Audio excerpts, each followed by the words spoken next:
Hello, Jack 123 Gender and Society students. For Module 1, we are going to discuss about the social construction of gender. Let's go beyond religious belief here. For if we dwell with what's religious, we already know that different religions espouse on creation, and that the religion's corresponding scriptures recorded the creation of only the male and the female. Hence, we tackle this subject matter in the social realm where mortal beings dwell. These mortal beings are responsible in the genesis of numerous socially constructed concepts, one of which is gender. So the subtopics covered for this module would be sex versus gender, gender and the brain, developing gendered identities. So sex is something biological. Gender is something social. So biological pertains to being male and female, while social pertains to expected dispositions and behaviors that cultures assign each sex. In this case, for male, being masculine, for female, being feminine. Now, the gender roles are the rights and obligations that are normative for men and women in a particular culture. So gender roles differ from one culture to another. For example, in this example, it may not be what is practiced in your culture, what you see in your culture.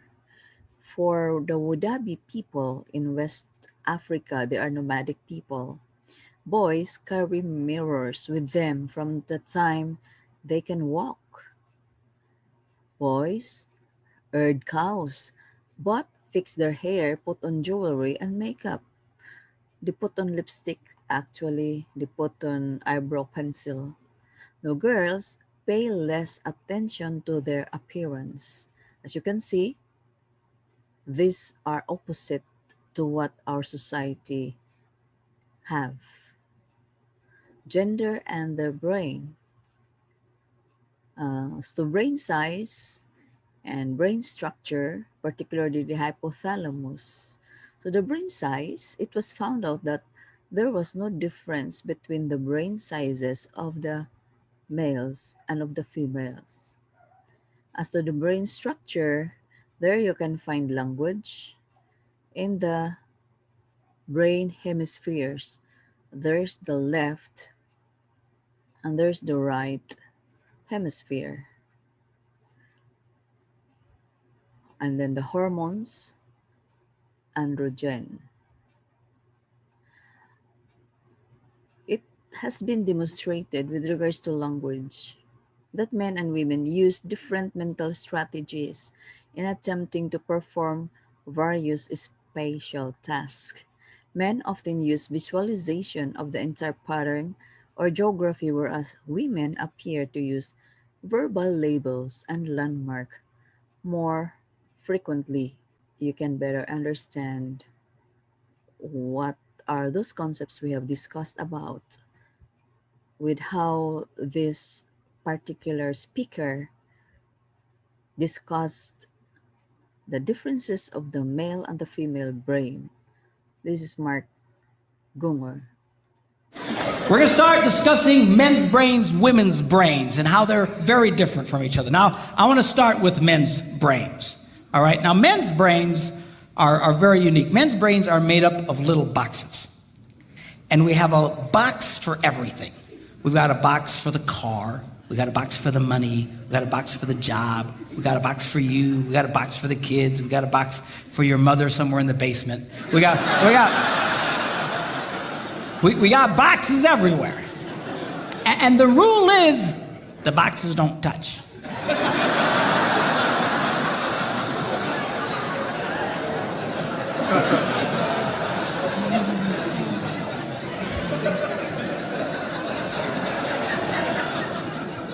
When a man discusses a particular subject, we go to that particular box, we pull that box out, we open the box, we discuss only what is in that box.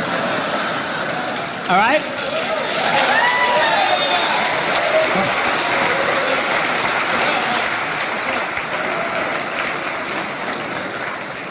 And then we close the box and put it away, being very, very careful not to touch any other boxes.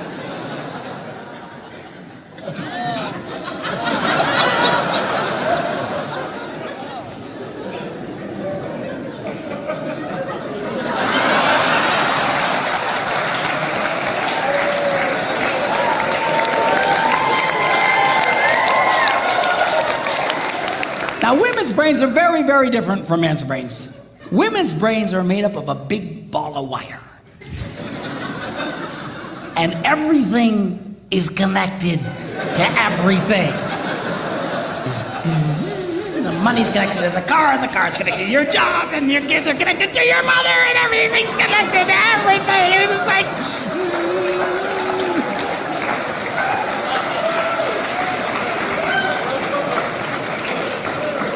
It's like the internet superhighway, okay? And it's all driven by energy that we call emotion. It's one of the reasons why women tend to remember everything.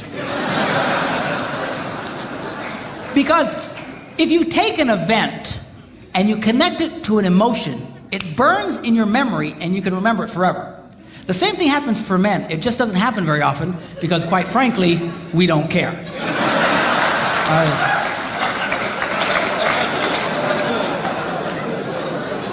Women tend to care about everything.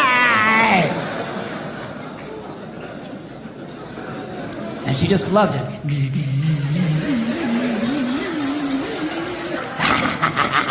Okay?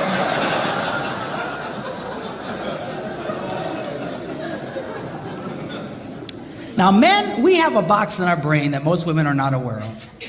This particular box has nothing in it.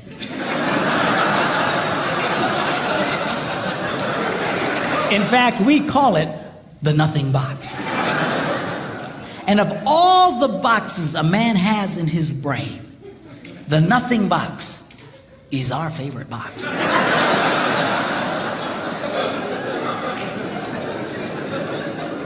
If a man has a chance, he'll go to his nothing box every time. That's why a man can do something seemingly completely brain dead for hours on end. You know, like fishing.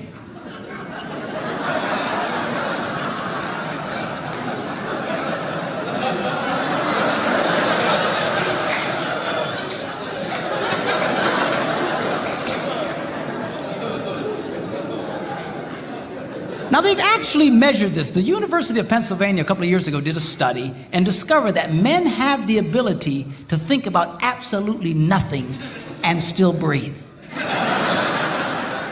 You know, they connected all the wires and stuff like that and watched the brain activity, then all of a sudden, I think he's dead. Huh? You know, women can't do it. They can't do it. Their minds never stop. And they don't understand the nothing box. And it drives them crazy.